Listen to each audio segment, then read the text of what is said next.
So the first match of week 11 then was at the Vitality Stadium, a very wet and windy Vitality Stadium as well.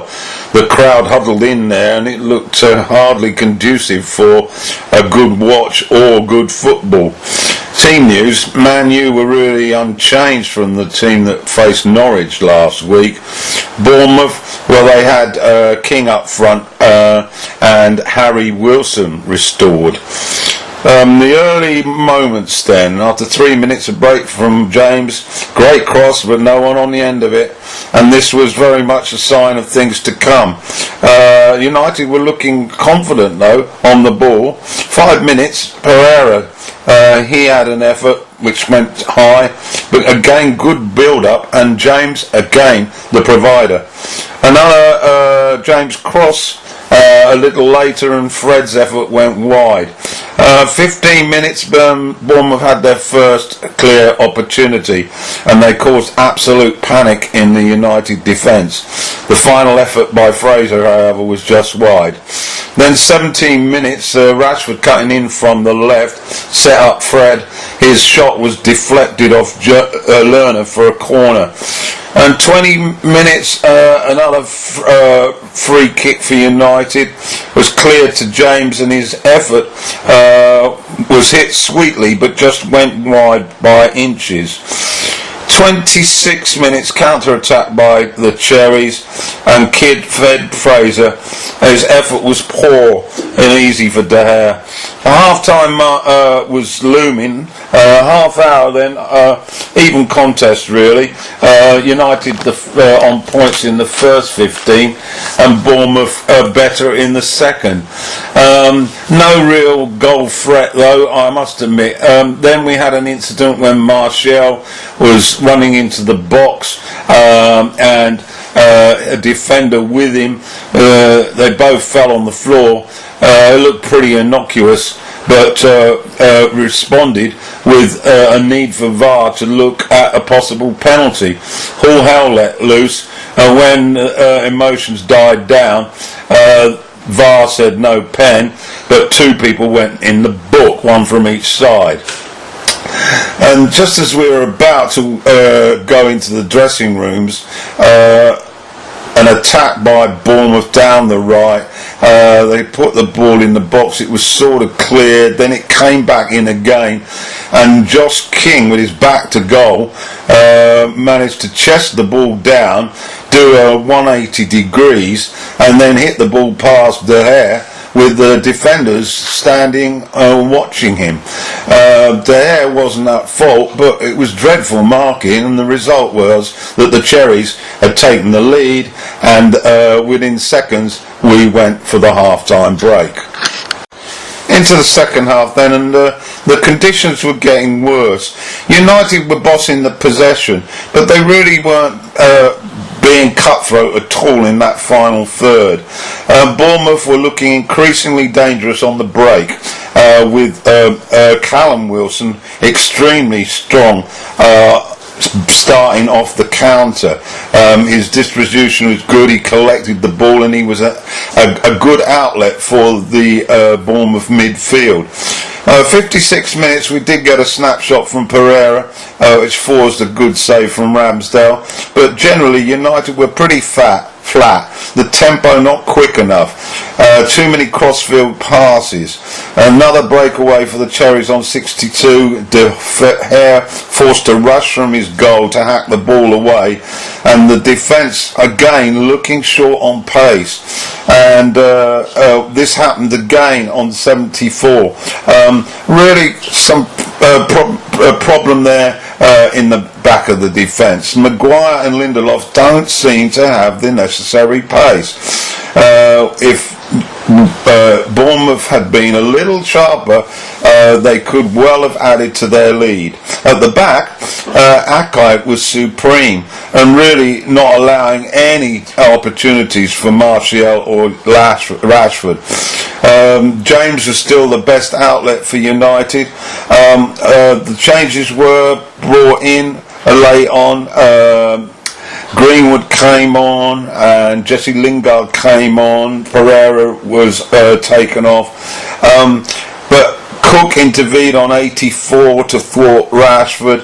A lot of effort from United on the attack, but no cutting edge at all. Maguire's headers were either wide or he was guilty of fouling, and we basically found that the result, which finally came, a 1-0 win for Bournemouth, really showed up shortcomings in the United team.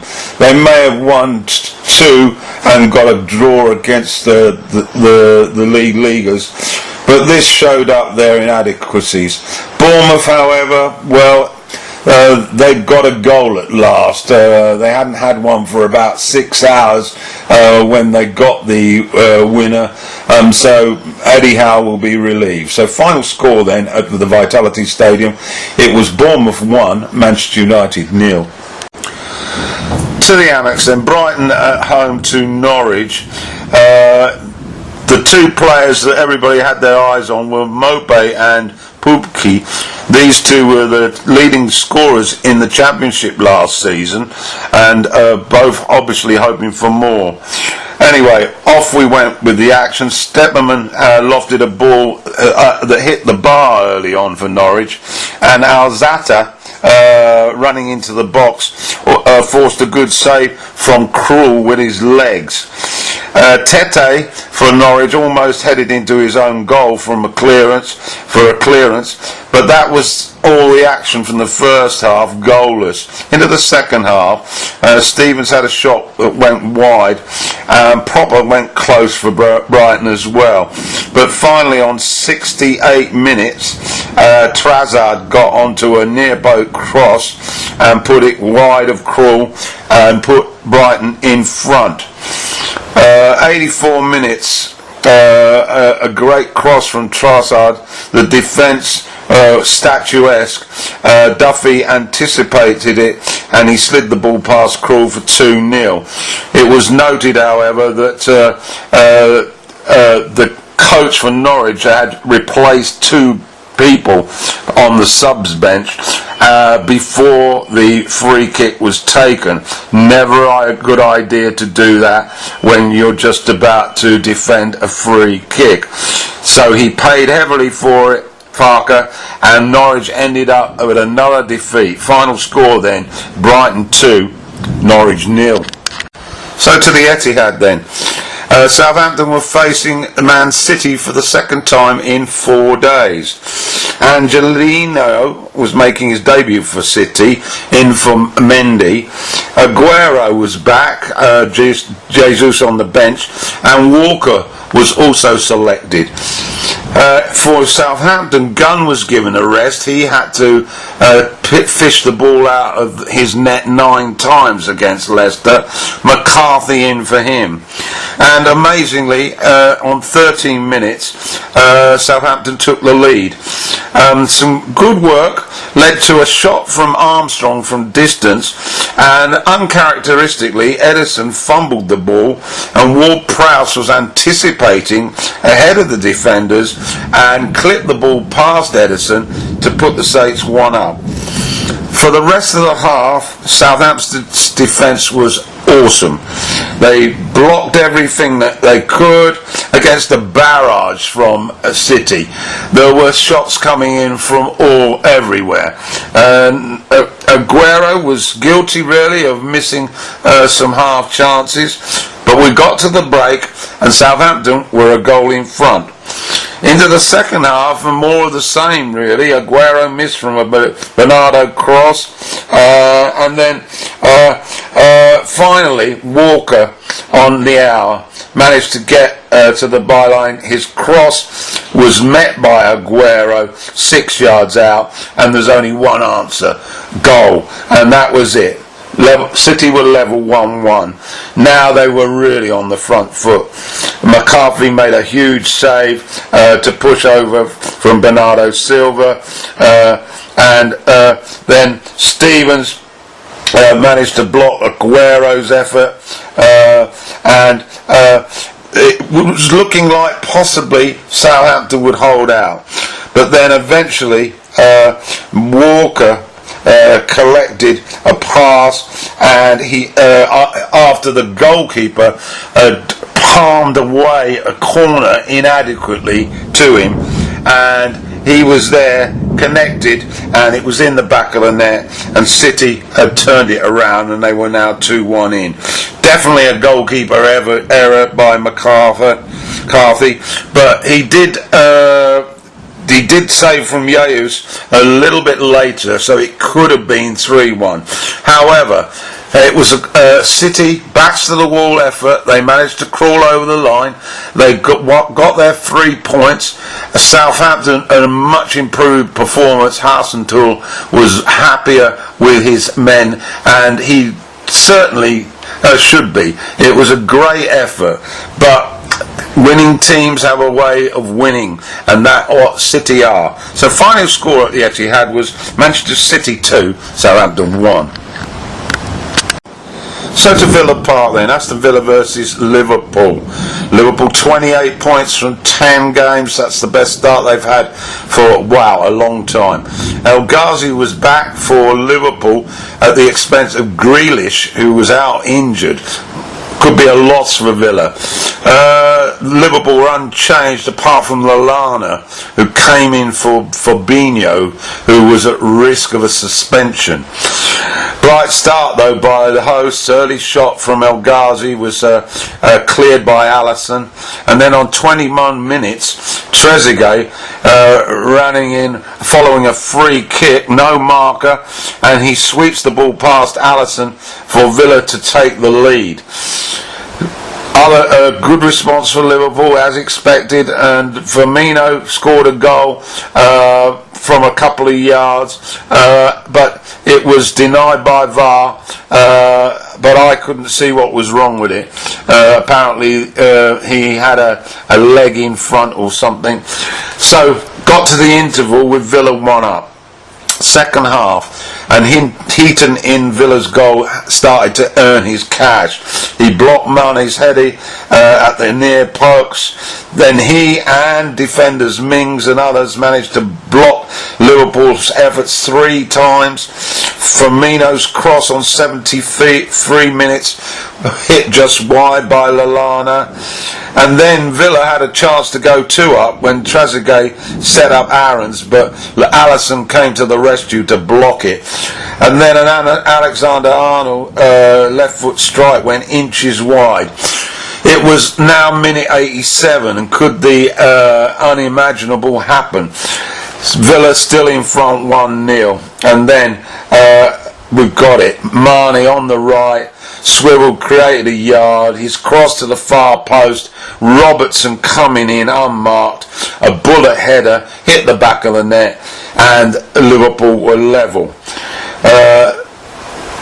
Shortly after that there was a free kick for Arnold which was deflected over, and then the inevitable happened on 94 minutes. A corner, and Arnold's cross was met by Mane. His deft flick header flew in the corner of the net. Liverpool had turned it round. They were ahead by 2-1, and within seconds the final whistle went, and so that meant now there were 28 matches unbeaten in the league. Liverpool taking this game, luckily I think, great effort from Villa, but Liverpool winning it by 2-1. So to the Emirates, Arsenal versus Wolves. After Xhaka's poor behaviour last weekend, he was stripped of the captaincy, and that went to Aubameyang. Ozil was selected after a good performance in the EFL Cup. Wolves were unchanged from the match against Newcastle last week. Early action, 14 minutes, Neves had a shot that went just over, and then first meaningful attack for the Gunners on 21 minutes. Luiz running down the right, his cross was neatly collected by Lacazette, whose link up to Aubameyang was perfect. The guy got a yard of space, and he does what he does best. He put the ball in the net like a good predator. So 1-0 to Gunners. They should have been 2 up a little later. A terrible mix-up in the Wolves' defence, and eventually the ball came to O'Baniam after a couple of blocks, but this time his effort went over. Final chance of the half, Leno denied an effort from Doherty. Into the second half, and Wolves upped the ante. Neves had a shot saved by Leno. Arsenal did have an opportunity for Lacazette, but his effort was poor and went wide. Then finally, 76 minutes, Arsenal sleeping from a throw-in. The throw-in fed Martinho, and his looped cross was to the centre of the goal, and Jimenez jumped too high for Chambers and headed the ball powerfully past Leno, and it was 1-1. Wolves were now looking for more, and they had a late chance when Jota ran into the penalty box, but the combination of a defender and Leno blocked the effort. So full time arrived, honours even. Final score at the Emirates: Arsenal 1, Wolves 1. Right to Bramall Lane then, Sheffield United versus Burnley. This is the first top flight fixture between these two for 40 years. And let's have another statistics. The Blaze having their best start in the top flight since the 74-75 season. No Wood for Burnley, he's still out. Rodriguez retained up front. Sheffield United very much the same side as last week. First half, 17 minutes, and Sheffield United carved Burnley apart.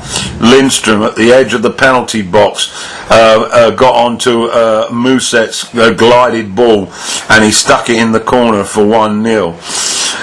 O'Connell had the ball hit his arm a little later, but VAR decided on no penalty for the Blades. But 43 minutes, they doubled their lead. This came from the left. The ball was whipped in.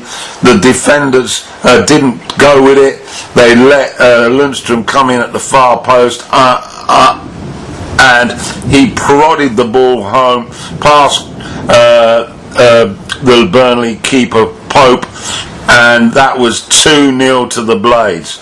Wretched defending, I must say. 44 minutes, Sheffield were in heaven when Fleck added a third when his shot hit the far corner after some dreadful defensive mistakes just inside the Burnley half. So 3-0 at the break. The second half was a bit of an anticlimax. Henderson did save from a Barnes header. McGoldrick robbed the ball near the halfway line, and he set up Sharp, but Pope denied Sharp's effort. That was it then. Comfortable win for Sheffield United.